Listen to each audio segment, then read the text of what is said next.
आज मी green paneer gravy बनवणार आहे। तर चला तर मग व्हिडिओ बघूया।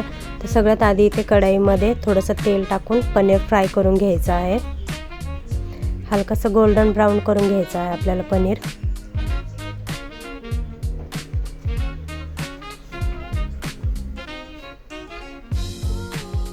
तर आता आपलं पनीर इथे ब्राउन झालेलं आहे। तर हे काढून घ्यायचं आहे एका प्लेटमध्ये। त्यानंतर इथे मी उभा चिरून घेतलेला एक कांदा आहे, तो पण हलकासा आपल्याला फ्राय करून घ्यायचा आहे। त्यानंतर इथे मी एक टोमॅटो, अद्रक, लसूण आणि थोडेसे काजू घेतलेले आहे। त्यानंतर इथे हिरवी मिरची पण मी लगेच टाकली आहे। तर जसं आपल्याला तिखट हवं आहे तितकी तुम्ही हिरवी मिरची घालू शकता, कारण आपल्याला लाल मिरची पावडर नाही टाकायची। आणि त्यानंतर इथे थोडीशी कोथिंबीर पण मी टाकून फ्राय करून घ्यायची आहे।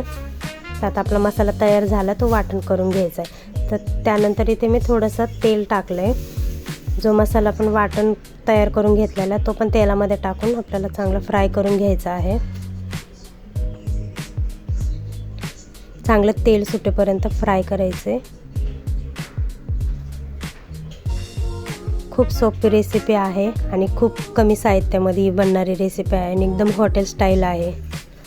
त्यानंतर इथे थोडेसे मी हळद टाकून परत मिक्स केले।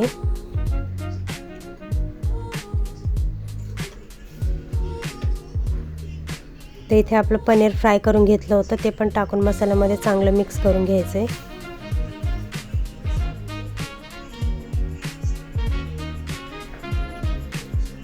त्यात हे पनीर मसाला आपला चांगला फ्राय झालेला आहे मसाल्यामध्ये। त्यानंतर इथे मी पाणी घालते आणि थोडंसं चवीनुसार मीठ, थोडंसं गरम मसाला आणि थोडीशी कसुरी मेथी। तर आपल्याला चांगलं मिक्स करून घ्यायचं आहे आणि 2-3 मिनटं झाकण ठेवून स्लो गॅसवरती आपल्याला ठेवायचं आहे। तर आता इथे आपलं बघू शकताय पनीर तयार झालं आहे। तर तुम्ही हे नक्की ट्राय करून बघा, खूप छान याची टेस्ट लागते आहे। जर व्हिडिओ आवडला असेल तर लाईक, फॉलो, शेअर करा। थँक्यू।